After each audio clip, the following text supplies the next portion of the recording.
नमस्कार. तर खूप प्रश्न तुमचे येत आहेत कमेंट्समध्ये. तुम्ही काही माझ्यामध्ये महिना दीड महिन्यापासून तुम्ही हा प्रश्न विचारताय, ब्लॉग का येत नाही आहे. मेसेजेस येत आहेत, DMs येत आहेत. इनफॅक्ट आमच्या फॅमिली मेंबर्सना पण काही असं मेसेजेस यायला लागले आहेत की ब्लॉग का येत नाही. तर तुम्ही व्हिडिओज बघितलं असेलच की काय घडलं. तर भाऊ काका म्हणजे साक्षी आणि चंचल समीक्षाचे वडील आज आपल्यामध्ये नाही आहेत आणि व्हेरी अनफॉर्च्युनेट आहे ही गोष्ट आमच्यासाठी आणि पूर्ण एकंदरीत फॅमिलीसाठी. कसं काय ना, म्हणजे हे अजूनही आम्ही त्या टर्म्समध्ये येतोच आहे की हे खरंच आहे का. आजही असं वाटतं की नाही, ते दुकानामध्ये कधी ना कधी हात मारतील मला. आणि ते कारण का दुकानामध्ये जेव्हा आपण एंटर करतो ते पहिला ते कधी आलात जावई. तर पण ती गोष्ट आता नाही होणार. काय म्हणतात, एक मन हेही सांगतं. आणि पण असं वाटतच नाही की असं काही झालंय. जेव्हा त्या घरात जातो ना तेव्हा ती गोष्ट जाणवते, कारण त्या घरात त्यांचा वावर नाहीये. ठिकाणी आधी घरात गेलं की दुकानात लगेच, मग घरात. तर म्हणजे आधी तिकडच्या घरी पप्पांचं झालं, मग काकांचं झालं. म्हणजे ते एक हेच निघून गेले असं कुठेतरी वाटायला लागलंय.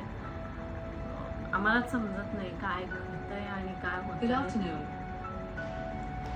म्हणजे ना 16 जानेवारीला म्हणजे तुम्ही बघाल, वेळ पण बघा कशी आहे. हा तो टाइम होता जेव्हा मायराचं सिनेमाचं सगळ्या त्या गोष्टी घडत होत्या. 31 तारखेला मायराचा सिनेमा रिलीज होणार होता. त्या सगळ्या गोष्टी होत्या आणि काकांना ऑल ऑफ अ सडन हॉस्पिटलमध्ये ॲडमिट केलं आणि मला फोन आला. तर मम्मी आणि आपण सगळेच गेलो. सगळेच पहिल्या दिवशीच आम्ही सगळेच गेलो आणि मग त्यांना आम्ही नाशिकमध्ये शिफ्ट केलं. 31 दिवस ते हॉस्पिटलमध्ये होते आणि was fighting for it. But unfortunately काय म्हणतात त्यांना ते आणि जे बरे होत होते. मध्ये 2-3 दिवस ते स्वामींचे खूप भक्त होते. म्हणजे त्यांची खूप श्रद्धा होती स्वामींवर. तर जेव्हा त्यांना थोडंसं समजायला लागलेलं तेव्हा साक्षीने व्योमचे स्वामींचे व्हिडिओ त्यांना दाखवलेले. तर तेव्हा त्यांनी अजून चष्मा लावून ते बघितलं, हसले. आपण व्हिडिओ कॉल केला तेव्हा हात दाखवला आणि मग नंतर अचानक परत तब्येत खरं म्हणजे ते एकदा ते कन्व्हर्जन फीड्स सगळं ते यायला लागलं आणि त्यानंतर परत ते काय म्हणतात, परत ते शुद्धीवरती आलेच नाही. त्याच्यानंतर 3 म्हणजे असं झालं. त्याच्या आपण 2-3 दिवसांनीच मुंबईत आणणार होतो. सगळं झालं पण होतं. म्हणजे संडेला, आता मी तारीख काय होती, 16 फेब्रुवारी होती, ज्या दिवशी काका 16ला ऍडमिट केलं आणि 16 तारीख हो. आणि 16 फेब्रुवारीला असं झालं आणि माझ्यामध्ये संडे होता तो. आणि आधीच मागच्या आठवड्यामध्ये माझं साक्षीचं चंचलचं बोलणं झालं होतं की आपण त्यांना मुंबईत शिफ्ट करू. आणि त्या पद्धतीचे इथे आपण सगळ्यांशी डॉक्टरांशी बोलणं पण सगळं चालू होतं. आणि आम्ही म्हटलं की मंगळवारी शिफ्ट करू, बिकॉज सॅटर्डे संडेना कधी डॉक्टर असतात नसतात. सो आम्ही ती रिस्क घेणार नव्हतो आणि म्हटलं मंडेला नको, आपण ट्यूजडेला शिफ्ट करू. असं आमचं एवढं सगळं बोलणं झालं होतं त्या विषयावरती. आणि बट संडेलाच त्या सगळ्या गोष्टी आमच्या हातात निघून गेल्या. आणि आता आहे ना, ते त्या गोष्टीच्या टर्म्समध्ये येणं थोडा वेळ लागेल.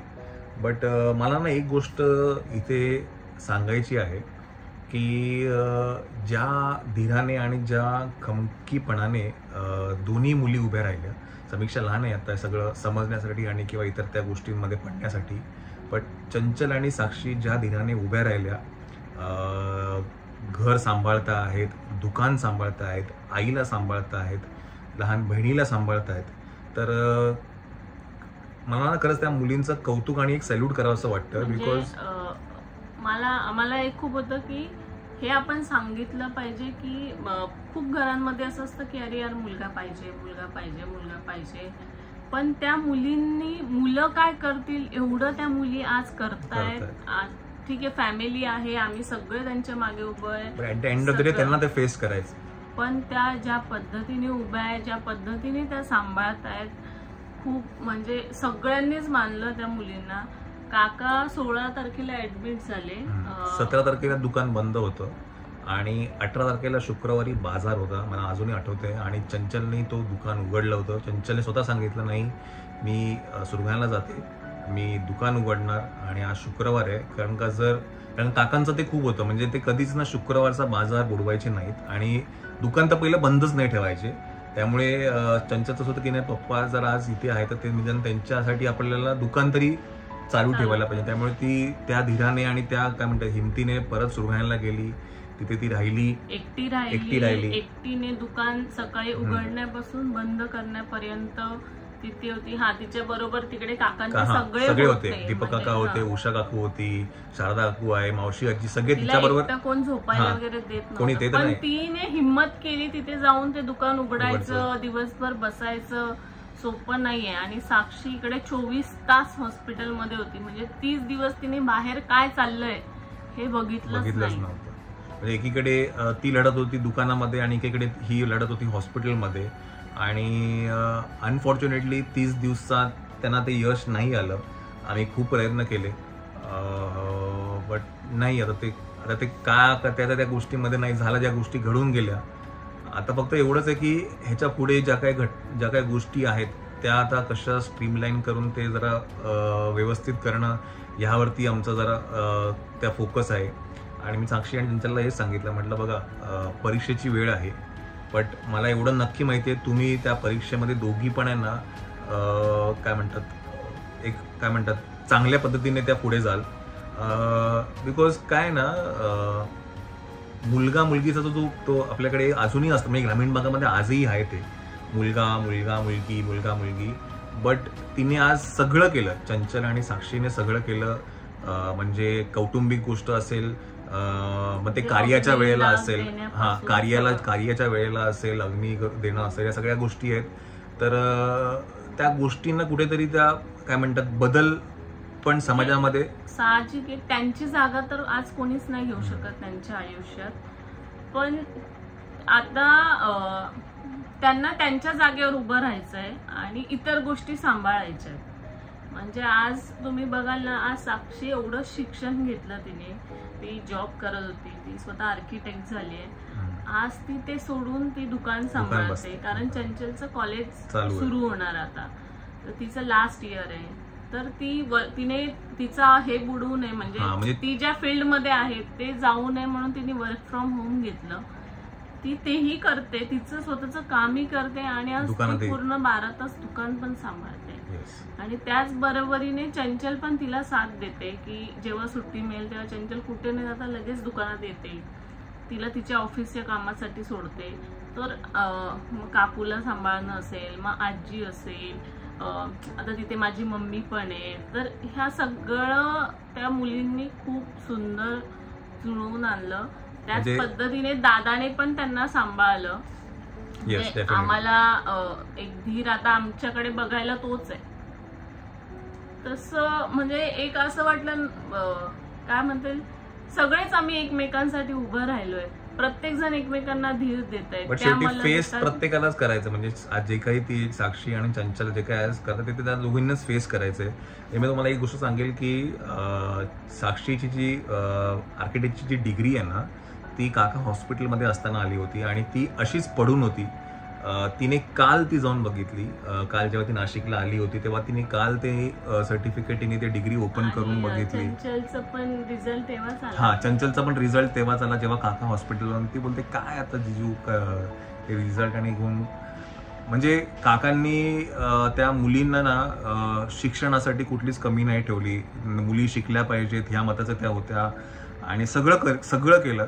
बट आज वस्तुस्थिती ही आहे की ते आज सगळं बाजूला ठेवून आज त्यांना दुकान सांभाळणं खूप इम्पॉर्टंट आहे.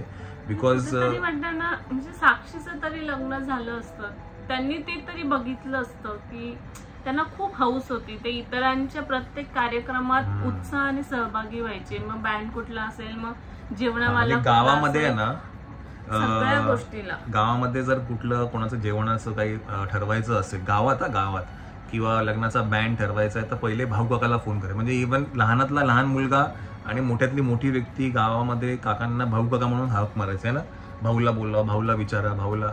आणि आज काय म्हणते, म्हणजे तो चिलीवाला आला होता नाही का, म्हणजे मी तो पण म्हणजे काका ठरवायचे त्या सगळ्या गोष्टी जेवणाच्या.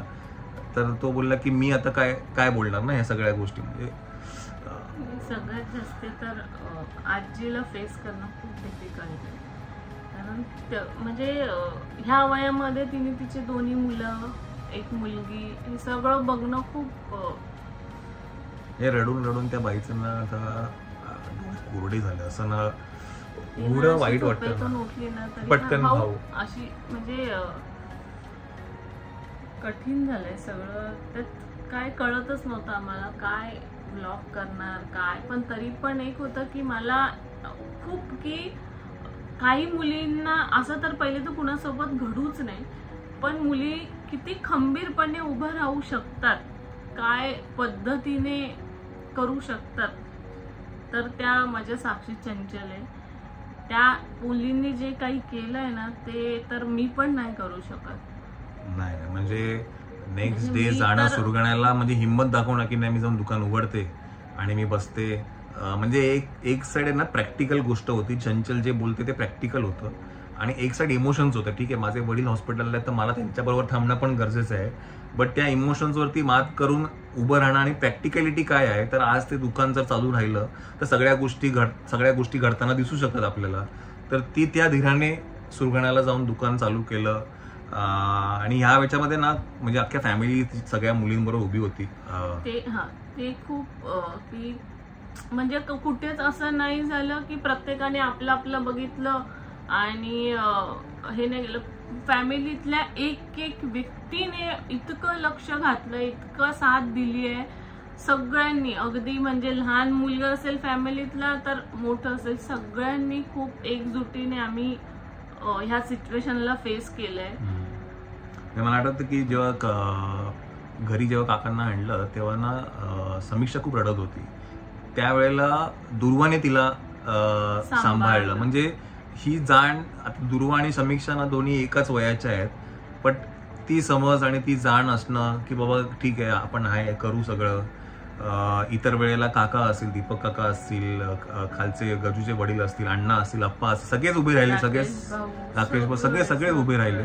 अगदी आत्या पण म्हणजे विचार त्यांना तर दोन्ही भाऊ प्रिय होते, म्हणजे भाऊ त्यांचा जीव होते दोन्ही पण सगळ्यांनी एवढं एकजुटीने सांभाळलं एकमेकांना. म्हणजे असं आहे की मुलींना वाटतं की दीदी हळवी आहे, ती लगेच टेन्शन घेते, म्हणून ते माझ्या समोर कधीच दाखवत नाही की दीदी आम्हाला काय टेन्शन आहे. ते मग तिला फोन करणारच नाही, ते डायरेक्ट मला फोन करतात.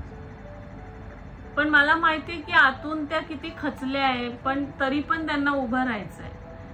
आणि समीक्षाचं शिक्षण आहे, इतर सगळ्या गोष्टी आहे, पण आम्हाला विश्वास आहे की त्या यातनं लवकरात लवकर बाहेर पडतील आणि खूप चांगलं काहीतरी करून दाखवतील. कारण आतापर्यंत ठीक आहे ते गेले, माझे पप्पा असतील, काका असतील, ते गेले, पण त्यांचे संस्कार आमच्या सोबत आहे. त्यांनी जे आम्हाला लढायला शिकवलंय ते आमच्या सोबत आहे आणि तेच घेऊन आम्ही पण पुढे जाऊ. त्यांची कमी तर कधीच भरून नाही निघू शकत, पण आमच्याजवळ आमच्या आई आहेत, त्यांना आम्हाला काय देता येईल याचा आम्ही आता विचार करतोय. म्हणजे ना खूप हार्ट असं नाहीच व्हायला पाहिजे. म्हणजे आजही मला ना वाटतं की जिथे मी आणि काका जेवायला बसायचो, मी तुला मागे पण म्हटलं की तिथे मी काकांना बघतोय अशा परिस्थितीत, तर ते अजूनही ना ते टर्म्स मध्ये नाही येऊ शकत आहे. बट काय ना सगळ्या गोष्टी हळूहळू फेस तर करतोय आपण. मग आम्ही असेल, साक्षी असेल, चंचल असेल, पूजा काकू असेल, म्हणजे तिचं तर म्हणजे ती काकांना एक क्षण पण सोडून थांबली नव्हती. म्हणजे तुम्ही विचार करा, साक्षी, चंचल, समीक्षा आणि आजी नाशिकमध्ये राहायच्या. मुलीचं शिक्षणासाठी काकांनी तो फ्लॅट घेतला, मुली शिकल्या पाहिजे म्हणून मुली नाशिकमध्ये राहत होत्या. पण काकूनी कधीच काकांना सोडलं नाही. काकांचं जेवणाचं काही हे नको म्हणून काकू सुरगाण्याला थांबायची. म्हणजे काकू पण सहज बोलले की नाही मुलींबरोबर नाशिकला थांबते, त्यांचं बघायला लागेल. पण त्या व्यक्तीने, काकूने कधीच काकांची साथ सोडली नाही. आणि आज आहे ना ती एकटी पडली. मला पण असं वाटतं की ती म्हणजे सारखी बोलते की मी एकटी पडली. त्यांची कमी तर भरून काढूच नाही शकत. आम्ही कितीही प्रयत्न केले, काही केलं, शेवटी त्यांच्या आयुष्यात तो जो पोकळपणा आहे तो कोणीच नाही भरून काढू शकत. आम्ही आमच्या परीने एवढंच प्रयत्न करू की आम्हाला आमच्या दोन्ही आयांना किती सुख देता येईल. तर असं सगळं होतं, त्याच्यामुळे व्लॉग्स येत नव्हते. इनफॅक्ट चंचलने तिच्या चॅनलवरती एक पोस्ट पण टाकली होती. मी स्वतः तिला बोलले की तू व्लॉग कर आता, कारण तू जे करतेस ना ते साधारण नाहीये. चंचल जे करते साधारण नाहीये. म्हणजे ठीक आहे आम्ही सगळे उभे आहे त्याच्याने, पण ती ज्या धीराने मालवाल्यांना फोन करते, त्यांना सांगते आता हा माल टाका, आता हे करा. हार्डली 15 दिवस झालेत, पण त्या 8-15 दिवसांमध्ये तिने जे काही ती शिकली आहे आणि ज्या धीराने ती सगळ्यांशी बोलते ना, म्हणजे इनफॅक्ट साक्षीने पण मला हे सांगितलं की आज चंचल आहे म्हणून मी ते दुकानामध्ये जाऊ शकते. म्हणजे मी फक्त चंचलला एवढं सांगते की चंचल बाबा हे ऑर्डर करायचं, पण बाकी सगळं मालवाल्यांशी बोलणं, व्यवहार हे सगळं चंचल बघते. म्हणजे मोठी बहीण असून पण ती काय म्हणतात लहान बहिणीला काय म्हणतात तिच्या पाठीशी उभी आहे आणि ती म्हणते की आमच्या घरातला जर मुलगा कोणी असेल तर ती आहे चंचल. म्हणजे साक्षीने मला परवा बोलत होती, ती सांगितलं होतं. आणि खरं म्हणजे मी तर म्हणेन त्या दोघींनी जर असे एकमेकींना साथ दिली ना तर हे संकट पण काही आरामात आपण यातनं बाहेर पडू शकतो. कारण सगळ्याच गोष्टी आहेत, फायनान्शियल आहे, नंतर पर्सनल आहे, फॅमिली आहे, सगळ्याच गोष्टी आहेत. So we need to overcome all this. आणि नक्कीच करू आपण. हा श्वेता, आपण तर आहेच या सगळ्या गोष्टींमध्ये. आणि म्हणजे आता आम्हाला एवढं जाणवतं तर त्यांनी तर मी ज्या दिवशी आम्ही दुकानात गेली, आम्ही होतो तिथे, तर साक्षीने काहीतरी पोस्ट टाकलेली आणि चंचल ते बघत होती आणि तिला रडूच आवरत नव्हतं. म्हणजे किती पण आम्ही ठरवतो ना की आता नाही आपल्याला रडायचं नाही, आपल्याला लढायचं आहे, पण शेवटी ते येतच. पण ठीक आहे, प्रत्येकाच्या आयुष्यात काही ना काही सिच्युएशन येते जी फेस करावीच लागते. आणि ह्या मुलींकडे बघा, त्या कशा लढताय, कशा फेस करताय. म्हणजे एकमेकींसाठी, बहिणी एकमेकींसाठी काय करू शकतात. कोणीच फॅमिलीमध्ये कोणीच पळ नाही काढला, कोणी स्वतःचा विचार नाही केला. प्रत्येक जण मुलींकडे बघून सगळ्या गोष्टीला उभं राहतंय, सगळ्या गोष्टीला साथ देत आहेत. तर असं जर प्रत्येक फॅमिलीत असेल ना तर कुठल्या पण सिच्युएशन मधनं आपण बाहेर पडू शकतो. तर जास्ती नको आपण याच्याविषयी आता काय ना, म्हणजे ते बोलत अजूनच त्या गोष्टीवरती त्रास होतो. सो आपण हा ब्लॉग आपण इथेच एंड करूया आणि बघू आपण पुढे काय होतं ते. थँक्यू.